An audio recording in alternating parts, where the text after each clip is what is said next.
السلام علیکم ورحمۃ اللہ وبرکاتہ۔ ایک بھائی صاحب کا یہ سوال آیا تھا کہ حضرت عورتوں کا مزار پر جانا کیسا ہے؟ تو آج کے اس ویڈیو میں انشاءاللہ العزیز ہم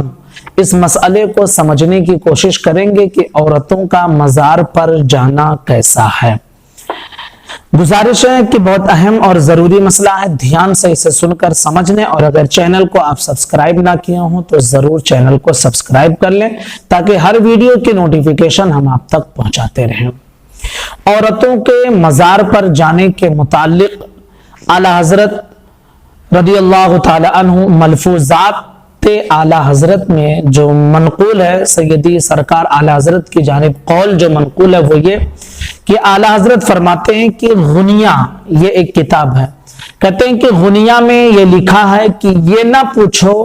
کہ عورتوں کا مزار پر جانا جائز ہے یا نہیں، بلکہ یہ پوچھو کہ اس پر کس قدر لعنت برستی ہے اللہ کی طرف سے اور صاحب قبر کی طرف سے۔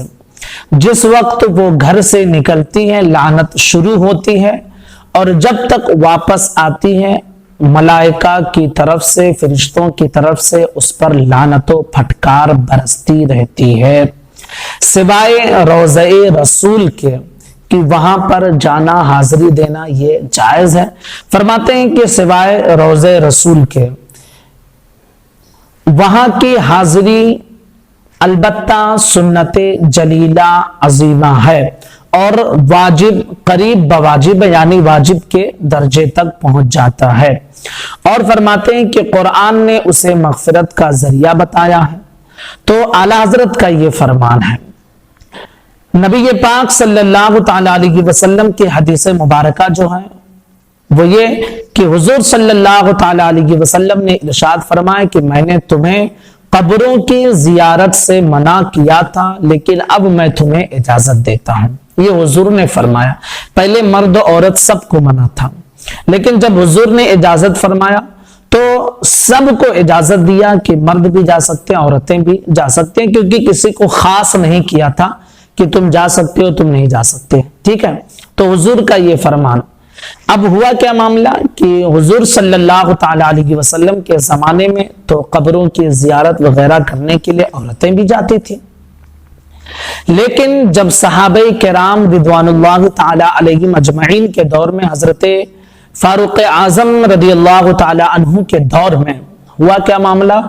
کہ عورتیں مسجدوں میں نماز پڑھنے کے لیے آیا کرتی تھی اور جماعتوں میں شریک ہوتی تھیں، لیکن اندیشہ فتنہ کی وجہ سے کہ فتنہ اس کے ذریعے پیدا ہو سکتا ہے، تو اس فتنے کو بند کرنے کے لیے، سد باب کے لیے حضرت عمر رضی اللہ تعالی عنہ نے صحابہ کے مشورے سے مسجدوں میں عورتوں کی حاضری پر پابندی لگا دیا کہ یہ فتنے کا اندیشہ ہے۔ اب آپ ذرا سوچیں کہ جماعت میں شریک ہونا ان کے لیے ضروری تھا، لیکن ایک حکمت کے تحت سیدنا فاروق اعظم نے اور صحابہ کرام نے عورتوں کو جماعت میں حاضری سے منع کیا، اور قبر کی زیارت، مزاروں پر حاضری یہ مستحب کا درجہ رکھتا ہے۔ تو جب واجب کے لیے صحابہ کرام نے اسے منع کر دیا تو آپ ذرا سوچیں کہ جو کام مستحب ہے اس کی اجازت کیسے دے سکتے ہیں۔ اس لیے فقہائے کرام نے اپنی کتابوں میں اس چیز کی بالکل صراحت کے ساتھ وضاحت فرما دی ہے کہ عورتوں کو مزارات پر جانا جائز نہیں ہے، ٹھیک ہے، نہیں جانا چاہیے، بہتر اور مناسب نہیں ہے کیونکہ فتنے کا اندیشہ ہے۔ لیکن اگر کوئی جاتی ہے تو اسے حرام نہیں کہا جا سکتا ہے اگر وہ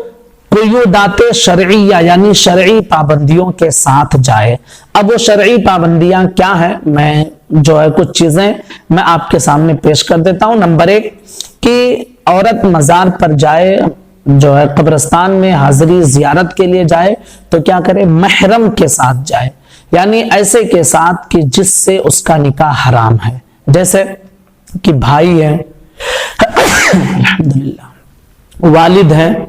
ٹھیک ہے، تو یہ سب کیا ہے، محارم ہیں، تو ایسوں کے ساتھ وہ جا سکتی ہیں۔